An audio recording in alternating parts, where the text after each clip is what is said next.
Hola, hola, bienvenidos a una nueva clase virtual de Aprender, el canal número 1 del derecho en el mundo hispano. En esta clase vamos a estudiar la interpretación de la ley tributaria. Pero antes de comenzar, quiero contarte que en la descripción de este video y en el primer comentario te dejo un link para que puedas encontrar el curso completo de derecho tributario.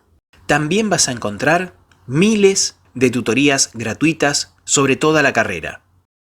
Lo único que te pido es que si este video te gustó, te suscribas a este canal y nos ayudes con un like. Ahora sí, sin más dilaciones, vayamos a la clase de hoy. Para comenzar con esta clase, debemos destacar que interpretar consiste en descubrir el sentido y el alcance que tiene una norma jurídica con relación a los hechos a los cuales se aplica. Y es necesario interpretar porque todas las normas jurídicas, incluyendo a las normas jurídicas tributarias, tienen problemas de ambigüedad y de vaguedad. Entonces, desde el punto de vista jurídico, la interpretación es el paso previo a la aplicación del derecho. Y no hay un solo método correcto de interpretación, sino que hay varios. Vamos a comenzar hablando sobre el método literal.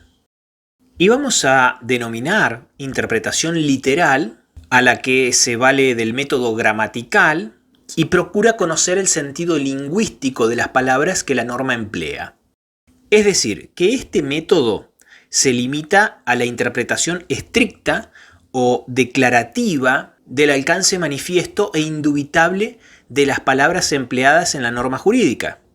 Es decir, que mediante este método no se puede restringir y no se puede ampliar el alcance de una norma jurídica, porque se recurre al estudio gramatical y etimológico de las palabras que emplea una norma jurídica. Y la Corte Suprema de Justicia de la Nación ha establecido que esta es la primera fuente de interpretación.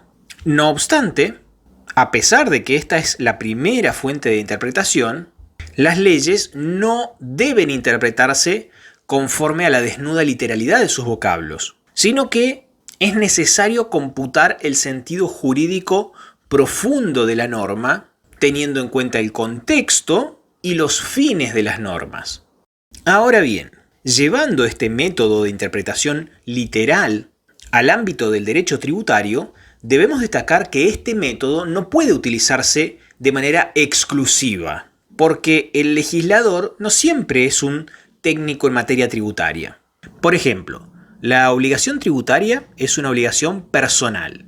Sin embargo, encontramos diversas normas relacionadas con impuestos inmobiliarios que dicen los inmuebles pagarán. Entonces, si se utilizara este método de interpretación literal en forma exclusiva, se incurriría en errores que no condicen con el espíritu de la ley tributaria. Entonces, si bien este método es muy útil, y en palabras de la Corte esta es la primera fuente de interpretación, no es la única. Vamos a ver entonces el método lógico. Este método procura establecer qué quiso decir el legislador. Por ende, utilizando este método hay que investigar los propósitos y fines de la ley. Entonces, tal como lo decíamos recién, el método literal resulta insuficiente para la interpretación de la ley tributaria. De modo tal que la Corte Suprema ha adoptado el método lógico en la interpretación de las normas tributarias, porque ha entendido que las normas tributarias deben ser interpretadas tomando en cuenta la totalidad de los preceptos que la integran, de forma tal que el propósito de la ley se cumpla conforme a una razonable interpretación. Y este método puede llevarnos a una interpretación extensiva cuando se atribuye a la norma un significado más extenso que el que surge de sus palabras.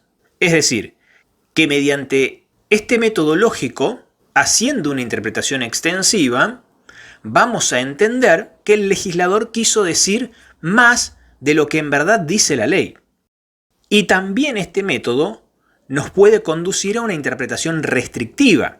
Esto sucede cuando se concluye que hay que restringir el sentido que surge de las palabras de la norma.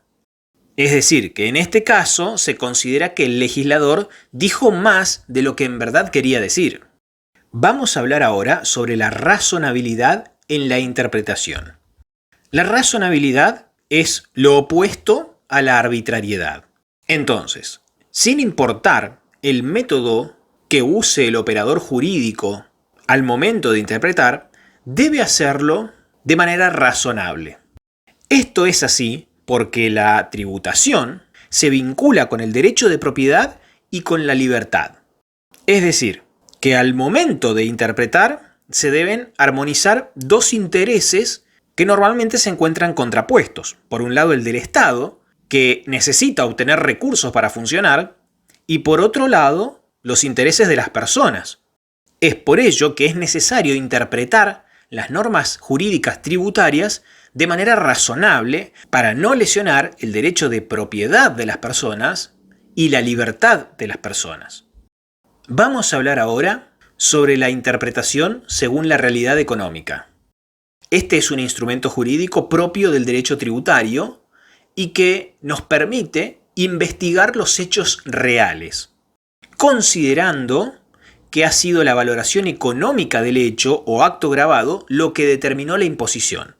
Entonces, al investigar esa valoración, el intérprete determina el fin de la ley. Para que esto se entienda un poco mejor, vamos a verlo con un ejemplo. Imaginemos que dos partes celebran un contrato de compra-venta, pero para escapar de la tributación, recurren a instrumentar una donación. Para resolver este problema, vamos a ver qué dice el artículo primero de la Ley 11.683.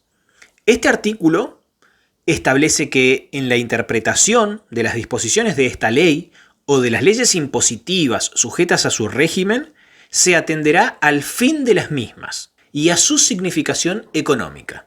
Solo cuando no sea posible fijar por la letra o por su espíritu el sentido o alcance de las normas, conceptos o términos de las disposiciones antedichas, podrá recurrirse a las normas, conceptos y términos del derecho privado. Como pueden apreciar, este artículo nos dice que, en cuanto a la interpretación, en primer lugar debemos atender al fin de las normas y, en segundo lugar, a su significación económica. Esto no quiere decir que las leyes sean interpretadas económicamente. Siempre la interpretación es jurídica. Ahora bien, lo que hace este artículo es tener en cuenta que las instituciones jurídicas no dependen del nombre jurídico que les asignen los otorgantes de un acto o el legislador, sino de su verdadera esencia jurídica. Entonces, si volvemos al ejemplo que dábamos recién, vemos que una parte le entregó una cosa a la otra y esta otra parte se obligó a darle una suma de dinero. Entonces, cuando hay una entrega de una cosa a cambio de una suma de dinero, es compraventa. No importa el nombre que las partes le pongan al acto jurídico. Eso no es una donación, eso es una compraventa. Entonces, desde el punto de vista económico, estamos en presencia de una compraventa. Por ende, las partes de ese negocio jurídico tendrán que tributar por esa compraventa. Es decir, que mediante la interpretación, según la realidad económica, le vamos a otorgar primacía a la verdad jurídica objetiva. Fíjense entonces que el aspecto más importante del método de la realidad económica no radica en la interpretación de la ley, sino en la interpretación de los hechos que deben caer bajo el ámbito de la ley. Y para finalizar con esta clase, vamos a hablar sobre la analogía. El artículo primero de la Ley 11.683 establece que no se admitirá la analogía para ampliar el alcance del hecho imponible, de las exenciones o de los ilícitos tributarios. Como primera medida, vamos a destacar que la analogía no constituye un método interpretativo, sino que es una forma de integración de la ley para cubrir sus lagunas. Es decir, que la analogía va más allá del pensamiento legislativo, ya que consiste en aplicar a un caso concreto no previsto en las normas jurídicas una disposición que rija en un caso similar. Y de acuerdo con lo establecido por este artículo, vamos a decir que por regla general no se puede recurrir a la analogía, es decir, que no está permitida en el derecho tributario material ni en el derecho tributario penal, porque acá rigen los principios de nullum tributo sine lege y de nulla pena sine lege. Sin embargo, la analogía sí está permitida en el derecho tributario formal y en el derecho tributario procesal. De esta manera llegamos al final de la clase de hoy. Esperamos que te haya servido y nos gustaría leer tu comentario. Como te lo adelanté cuando iniciábamos este video, nos financiamos únicamente a través del aporte voluntario que realizan nuestros estudiantes. Así que ya sabes, si no querés perderte ningún video de este canal, te invito a unirte y a través de un pequeño aporte mensual nos ayudás a seguir creando el mejor contenido para millones de estudiantes.